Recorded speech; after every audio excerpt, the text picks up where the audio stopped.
I acquired a house for $50,000, funded by the elderly man's finances. Vivian proudly displayed her bank book, enthusiastically boasting about the purchase. Despite my attempts to maintain composure and avoid being easily surprised, I couldn't stifle my laughter.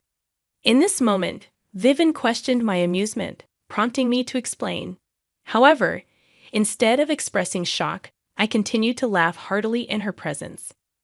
After a prolonged bout of laughter and the inability to articulate words, I regained my composure. Addressing Vivian, I apologized, saying, "Sorry for you." She seemed perplexed, prompting me to sadly point at the bank book she held. "My name is Rita, and ever since I married a man 10 years my senior, I've been a target of gossip. My husband, already wealthy with multiple companies and ample resources, was considered a catch. People assumed I married him for his money, given the age difference. However, the truth was different. My husband had experienced poverty in his earlier life, abandoned by his gambling-addicted father, leaving him and his mother in a small apartment. As the landlord's daughter in that building, I had no peers my age. Consequently, my future husband, 10 years older than me, became my playmate. Despite my attraction to him, I never coveted his wealth. Our paths diverged when he moved to New York, but we continued corresponding.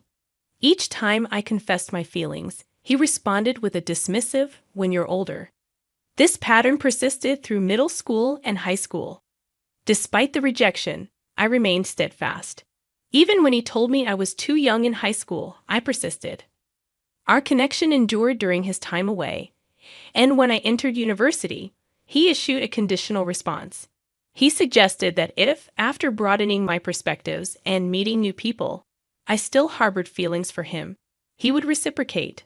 Throughout my 4 years at university, my unwavering feelings persisted. Upon graduation, I confessed once more. Bashfully, he admitted, "You're the only one who's loved me this much." And we officially began dating. At 23, fresh out of university and embarking on my career, I shared my life with a man of 33 who had already established himself in New York with successful business ventures. Eager to marry him, I patiently awaited his promise to tie the knot once his company achieved success.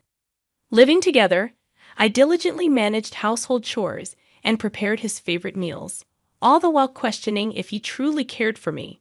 Direct inquiries led him to admit that he initially considered my affection during our elementary and middle school years as a mere childish crush. However, as my declarations persisted through high school and college, he began to feel shy and acknowledge the depth of my feelings. Worried during my college years that I might find someone else, he shared that he had never dated before due to focusing on studying and overcoming his impoverished background.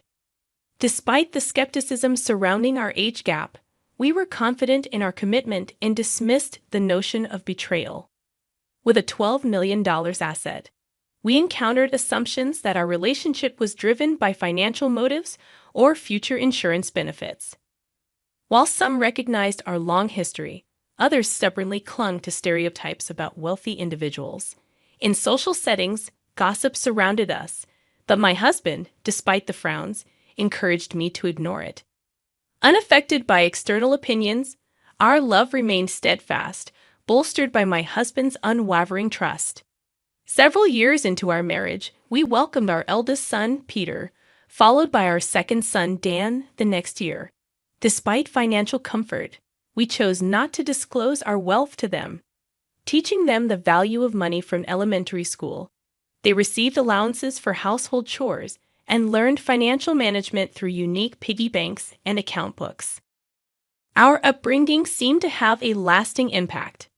By the time Peter and Dan reached high school, rather than asking for pocket money, they expressed a desire to work for what they wanted. Peter secured a job at a cafe, while Dan found employment at a bookstore. Their mutual respect for each other's interests filled me with anticipation for their futures, a sentiment echoed by my husband.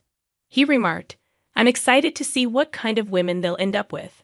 I responded, acknowledging the evolving nature of relationships in contemporary times, whether it be someone of the same gender or choosing a single life.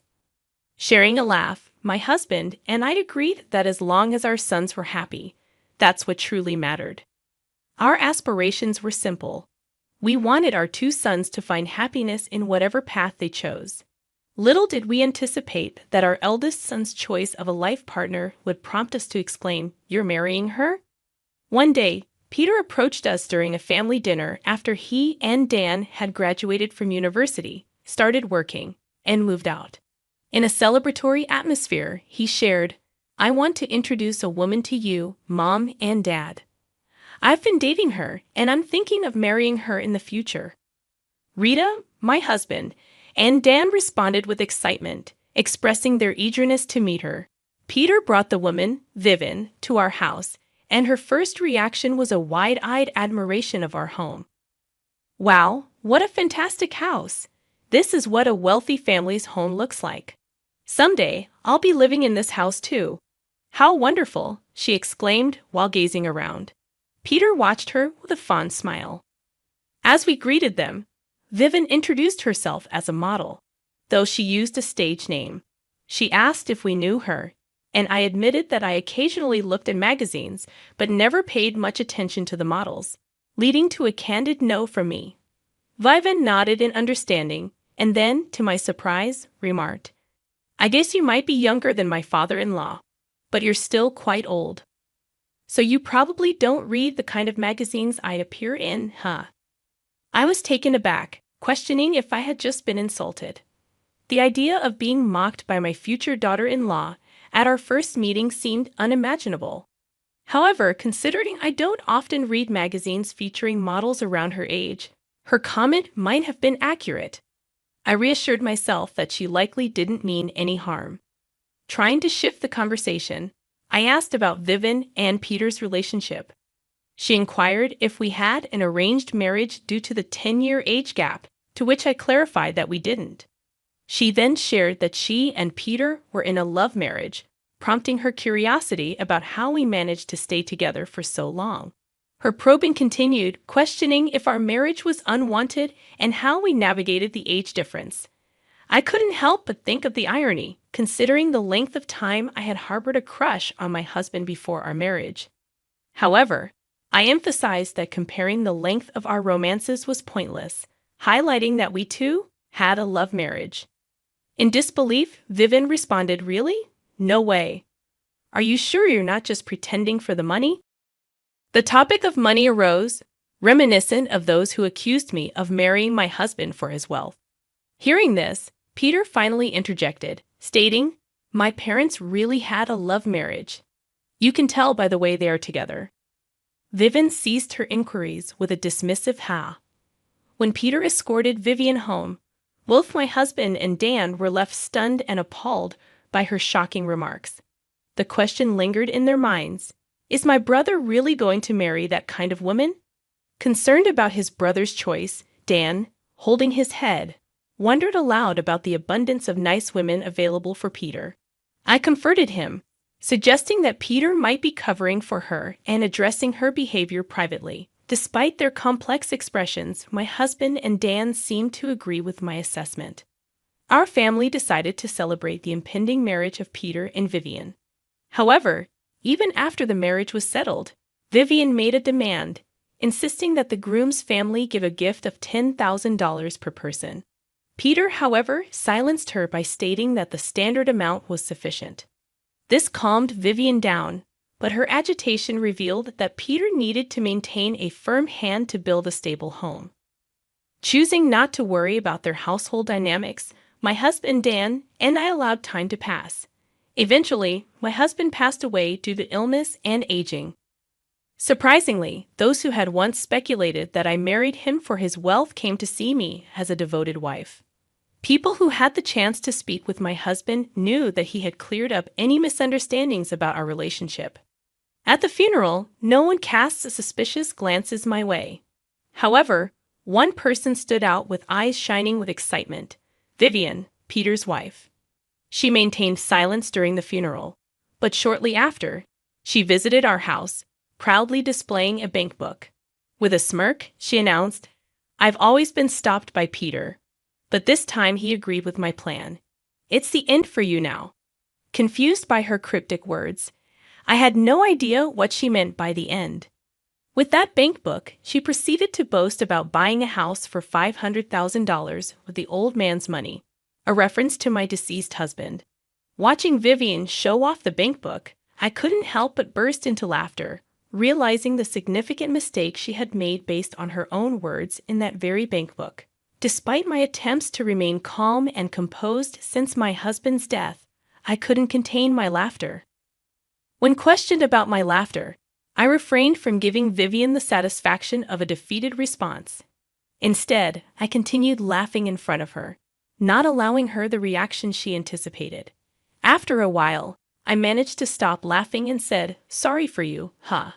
She seemed puzzled, prompting me to suddenly point at the bank book in her hand, saying, "Look at the name carefully."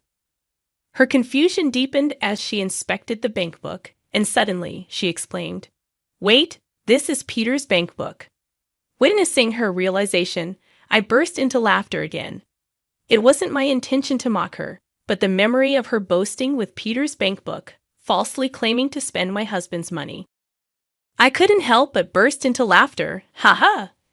The first character of Peter's name and my husband Paul's name are the same, right? So ha ha ha, you got it mixed up, I chuckled. Vivian, flustered, pleaded, "Hey, wait, don't laugh at me. I seriously thought it was my father-in-law's bank book, but I even took his ID. I borrowed it after the funeral from where? From a black bag everyone carries to a funeral.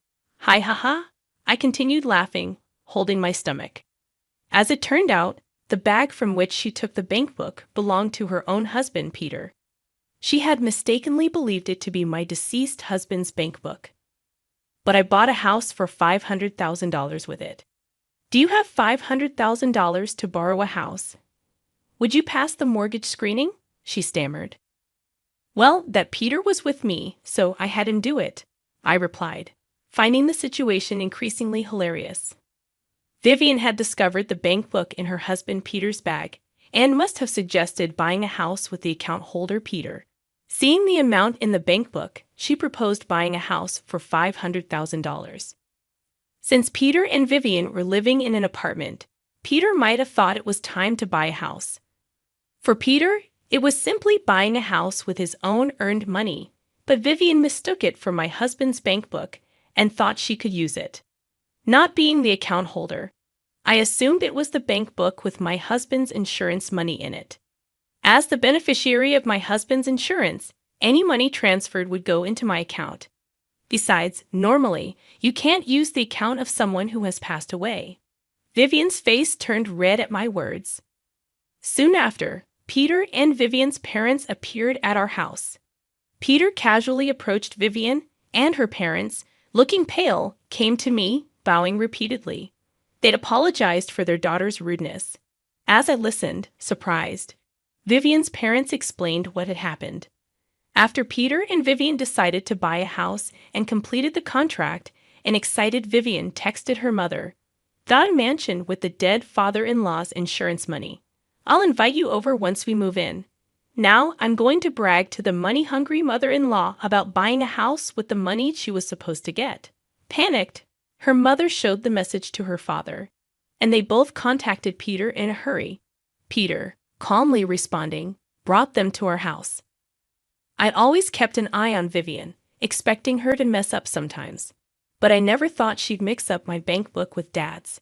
Peter and I laughed as much as we could when we realized Vivian's mistake. Vivian's parents told her to apologize, their faces still pale, but Peter and I continued to laugh, creating a chaotic scene. Once we stopped laughing, Vivian's parents apologized, and a flustered Vivian also apologized to us. I assured them, saying, "Oh, it's all right. In the end, I haven't suffered any harm." I told Vivian and her parents not to apologize, but they insisted, saying, "No, we know you two had a love marriage and were together before your husband built his fortune. We saw your husband on a TV program talking about how you two met. My wife and I were so moved by your love story." As I exclaimed in surprise, Peter sitting next to me explained, "Ah, I thought Mom didn't know."